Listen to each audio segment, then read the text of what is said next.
অনেক proud feel ওর সবাই প্রশংসা করা সিলেটর নামে বিভিন্ন জায়গাত গেছই কইরা অনেক আমরা সিলেটের মানুষগুলো অনেক আন্তরিকতা প্রবল মানুষ আমরা প্রশংসা করি অনেক প্রাউড ফিল হয় যে আমি সিলেটি আমার সিলেট সম্পর্কে তারা প্রশংসা করে জলদি জলদি আইয়া লন্ডন লইয়া যাই আইল ছাড়া আইল টেস্ট দিতাম না দিলা আগেও দিলাম মানে ইচ্ছা নাই আর পড়ালেখা করতাম অত ইংলিশ বলে কিতো হইতো তাই না ইয়া লইয়া জক্কা ওলাও ওলাও বিয়া পছন্দ বলতে এরপরে একটা ড্রিম থাকে না নি সবাই একটা ড্রিম আমারও ড্রিম আমার জামাইয়া লন্ডন লইয়া যেতাম আমার সিলেটের ভিতরে যতটুকু পর্যটক এলাকা আছে এটার লাগে আমি প্রাউড ফিল করি আমি মনে করি যে আমরা সিলেটি সকলকালের সর্বকালের সেরা অনুভূতিটা ভালো ফার্স্ট টাইম আসছি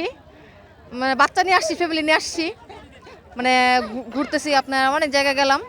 এখন আবার বোট নিব বোট নিয়ে আবার যাবো সামনে মানে এখানে মানে ট্যুরের জায়গা আছে ট্যুর দেওয়া যায় ঢাকা থেকে আসে এখানে অনেক কিছু ঘোরার জায়গা আছে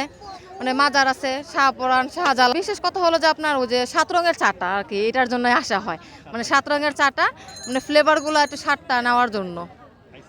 হ্যাঁ খেয়েছি ভালো দেশীয় জায়গা আর আগে অবশ্যই তো সিলেটে অনেক মানে জায়গা আছে যেগুলো বাইরের চাইতে সুন্দর সিলেট অবশ্যই জাফলং বলেন তারপর হলো যে খাসিয়া বলেন এবং এটা আমাদের জন্য তো একটা ঐতিহ্য আমাদের একটা গর্ব আমাদের দেশের জায়গায় আমরা ঘুরতে আসবো এটাই তো স্বাভাবিক অনেক আনন্দ করছি আজকে মানে পুরা সিলেটকে ঘুরে দেখার জন্য পানি পাথর ঠান্ডা পানিটা একদম শরীরটা শীতল হয়ে যায় এই পানিতে গোসল করে অসুস্থ ছিল অনেকেই কিন্তু গোসল করার পর একদম ফ্রেশ হয়ে গেছে হ্যাঁ এই যে ঠান্ডা পানিতে গোসল করে গলা ভেঙে গেছে তারপরে উঠতে মনে চায় না সময় অল্প দেখে আরো জায়গা ঘুরতে হবে সেজন্য উঠে গেলাম ওভারঅল মিলে সিলেট খুবই সুন্দর আমরা আসছি সিলেটে আজকে 2-3 দিন থাকবো এনজয় করব তারপর যাব এক লং টাইম একটা ছুটি পেয়েছি তো আম্মু আব্বুর সাথে প্ল্যান হয়েছিল এখানে আসার তো কিন্তু গরম তো বর্ষাকালে আসলে হয়তো একটু বেটার অ্যাকচুয়ালি এই পাহাড়ের জন্যই আসা আমার মনে হয় পানিটাই খুব সুন্দর খুব ঠান্ডা পানি এত গরমের মধ্যে পানিতে হাত দিলে জান ভরে যায় স্পট পাথরটা অবশ্য ভালো দেখতে ভালো লাগতেছে এবং পানিগুলো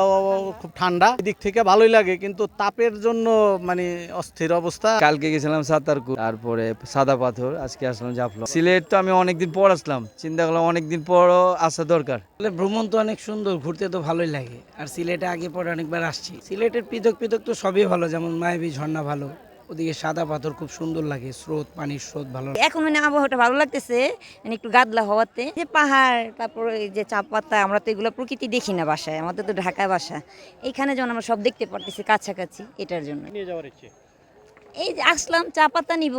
তারপর একটু কিছু কসমেটিক্স কেনাকাটা করব এতটুকু হেঁটে আসে ভালো লাগতেছে পানির সাথে পাহাড় আছে ঠিক আছে তো পানিটা অনেক ঠান্ডা এই যে কষ্ট করে আসছি না পানিতে দাঁড়িয়েছে মানে পুরো শরীরটাই ঠান্ডা হয়ে গেছে এমনি ভালো লাগছে হ্যাঁ তবে বিকাল হলে মনে হয় ভালো তাপটা থাকতো না ভালো লাগতো হ্যাঁ গরমের জন্য এই যে পাথর ইন্ডিয়ার বর্ডার দেখা যাচ্ছে পানি ঠান্ডা পানি এগুলো সবই ভালো লাগতেছে আমার কাছে তো সবকিছুই ভালো লাগছে খাসিয়া পল্লীগুলো ওইগুলো অনেক ভালো লাগে এখানে মানে খুব প্রাকৃতিক সবকিছু দেখা যায় অনেক গাছপালা আছে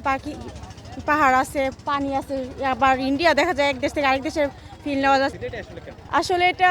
বলে বোঝানো যাবে না আর কি এটা ভালো লাগে আলাদা একটা অনুভূতি আছে বাংলাদেশের খুব একটা খনি যেটা বলা হয় মানে আমি বলবো যে এটা সিলেটের বাংলাদেশের খনি খুব দামি একটা